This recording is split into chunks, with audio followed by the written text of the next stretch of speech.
Nossa catequese de hoje será sobre a Lectio Divina, ou leitura orante da Bíblia. Há várias maneiras da gente ler a Sagrada Escritura. Você pode fazer, por exemplo, uma leitura científica da Bíblia. São os especialistas das maiores universidades do mundo que aprendem hebraico, aprendem grego, aprendem a história de Israel, a história do Império Romano, diversas técnicas de leitura. Então essa é a leitura científica da Bíblia. Existe a leitura da Bíblia enquanto literatura. Por exemplo, os salmos são grandes poesias. Então, leitura do Êxodo, por exemplo, como um épico. Essa é uma outra forma de leitura. Uma outra leitura possível é o do estudo bíblico. Quando a gente lê a Sagrada Escritura, buscando ali o que há de ensinamentos para a gente, ensinamentos de fé, ensinamentos de moral, ou seja, daquilo que nós temos que fazer. E esse tipo de leitura que eu vou explicar aqui, ela é chamada de Lectio Divina porque ela é uma oração, é uma maneira de a gente usar a Bíblia para rezar. Hoje, a nossa primeira catequese do mês de setembro, que é o mês que a Igreja do Brasil dedica à Sagrada Escritura. E esse tipo de meditação, essa oração com a Bíblia, ela surgiu entre os monges. Havia antigamente monges que iam para o deserto e alguns que viviam em comunidade. E muitas vezes eles não tinham a Bíblia inteira, porque a Bíblia era muito difícil, era muito cara. Era necessário matar dezenas de ovelhas para tirar o couro, preparar aquele couro e aí então pegar uma pena e molhando na tinta e desenhando letra por letra, até copiar a Bíblia inteira. Então dava muito trabalho, era muito caro. Então só grandes monastérios é que tinham a Bíblia completa. A maior parte das comunidades, a maior parte dos monges, às vezes, tinham um evangelho ou tinham alguns salmos ou algumas cartas de São Paulo. Ter a Bíblia inteira era uma coisa muito rara, muito difícil, porque era caríssimo. Então, como que os monges faziam? Reuniam o monastério de manhã, antes de começar o trabalho. Tinha a missa, e lá na missa se lia um trecho da Bíblia. Vamos supor, lia um evangelho, um trecho do evangelho. E os monges ouviam aquilo com toda atenção, porque eles precisavam decorar. Eles precisavam reter o máximo possível, porque não tinha como eles ir lá conferir no texto. Então eles tinham que saber de cabeça. E aí durante o dia, nas diversas atividades deles, de trabalhar na horta, capinar, pintar, fazer o que era necessário ali no mosteiro, eles iam, enquanto as mãos trabalhavam, eles pegavam e iam pensando, meditando, revirando aquilo na cabeça, em algum trecho, alguma passagem do Evangelho que eles ouviram de manhã.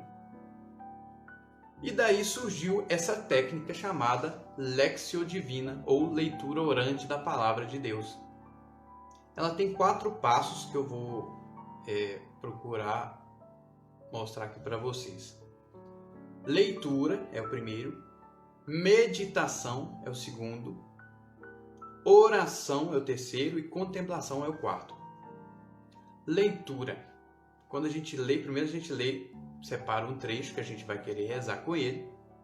Eu recomendo vivamente que seja dos evangelhos, porque o que diferencia a leitura orante da Bíblia de um estudo é que a leitura orante é oração, é o encontro com Jesus. Então o melhor texto para a gente meditar é o Evangelho.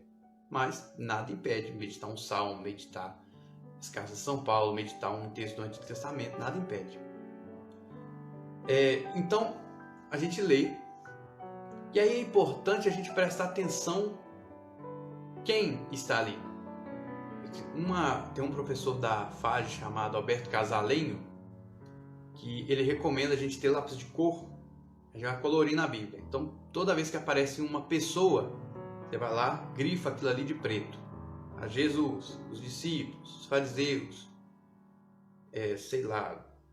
Zaqueu, Pedro. Então, a gente vai grifando. Ou, quem quiser também pode, tem um papel, vá anotando. Quem está presente ali no texto que você leu?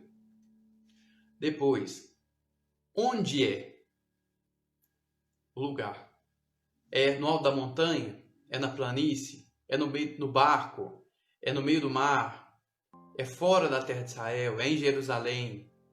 O onde também é importante, porque às vezes Deus nos fala com palavras, às vezes Ele nos fala com coisas. Por exemplo, a montanha. A montanha é o lugar de proximidade com Deus. Então, quando diz que Jesus subiu o monte para orar, é para estar próximo de Deus. É uma maneira dele mostrar isso com ações. Quem, onde, o quê? O que se passou? O que aconteceu? Aquilo ali é o relato de uma cura? Aquilo ali é o relato de um ensinamento? Jesus estava ensinando? Aquilo ali é o relato de um acontecimento? Então isso é importante ter em mente. E também prestar atenção na reação das pessoas. O que as pessoas sentiram? Será que elas acharam interessante? Será que elas rejeitaram? Será que elas ficaram surpresas? Elas ficaram maravilhadas? Elas ficaram confusas? Se é algo que Jesus disse, os apóstolos entenderam ou não entenderam? Será que eles ficaram contentes com aquilo ou ficaram contrariados? É importante a gente tentar entender qual sentimento poderia ter se passado ali entre as pessoas que ouviam. E sempre quando é Jesus falando, é muito importante prestar atenção a quem ele está falando. Se aquilo que ele disse, ele dirigiu aos apóstolos, é uma coisa. Se ele dirigiu aos fariseus, é outra. Se é aos discípulos, se é à multidão. Então tudo isso nos ajuda na leitura. Ou seja, a gente lê com bastante cuidado, prestando atenção em todos os detalhes. Depois da leitura vem a meditação. Quando a gente fala meditação, a maior parte das pessoas, infelizmente, identifica com o budismo. Porque nós estamos num tempo onde a maior parte das pessoas não reza, não é de oração. Então, meditação lembra na maior parte das pessoas aquele negócio que os budistas fazem lá, que eles ficam parados, né, com a mão assim, tentando não pensar em nada, não sentir nada, esvaziar a mente. E a meditação cristã não tem nada a ver com isso.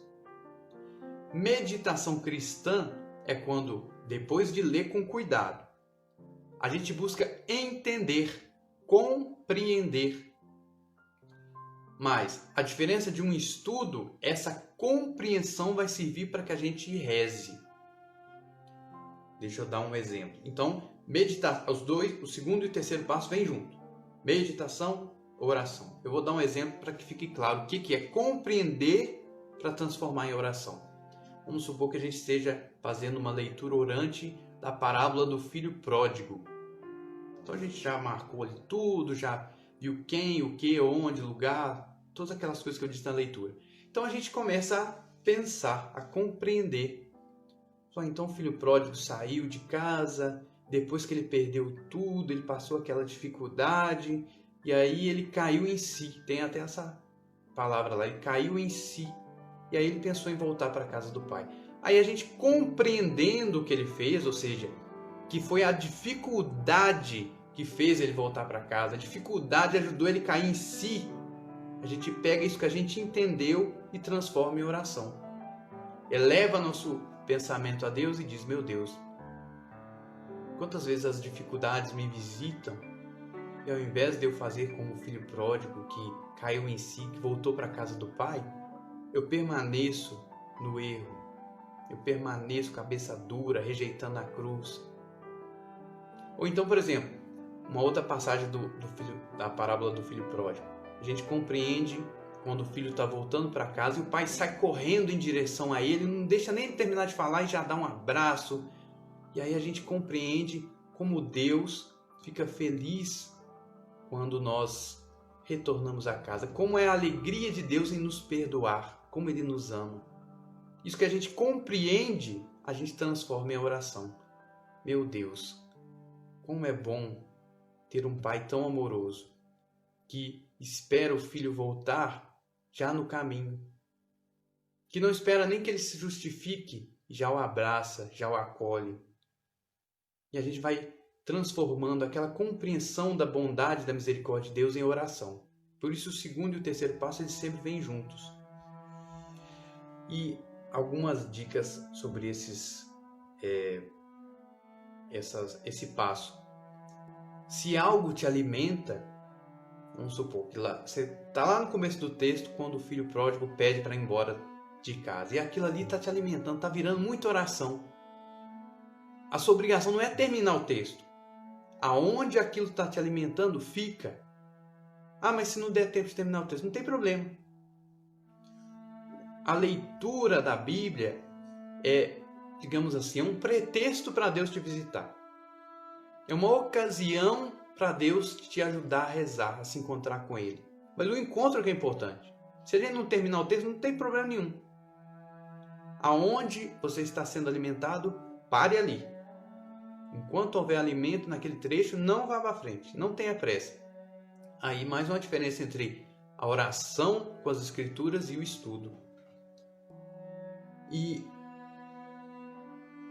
na oração é importante a gente fazer atos de fé, esperança e caridade. Ou seja, fé, dizer a Deus como nós cremos e aceitamos tudo aquilo que Ele diz. Nós estamos à disposição dEle. Esperança, meu Deus, como um dia será bom quando nós nos encontrarmos no céu, a pedir a salvação. E caridade é dizer a Deus como nós o amamos. E uma outra coisa que é interessante, e aliás é de vital importância, que a nossa oração seja também de confronto com nós mesmos. Aquilo que a gente rezou, aquilo que a gente aprendeu na meditação, a gente tem que examinar a nossa própria vida para ver se a gente está seguindo. E se não, a gente faz o propósito com Deus de passar a seguir. Então, por exemplo, nesse caso do filho pródigo, o filho mais velho que olha para o irmão com soberba, com orgulho. Ele é que é o filho bom e o outro irmão ele não reconhece nem como irmão. Esse seu filho. E aí a gente para, depois de rezou, elevou o pensamento a Deus, a gente olha a nossa própria vida. Eu tenho agido assim ou não?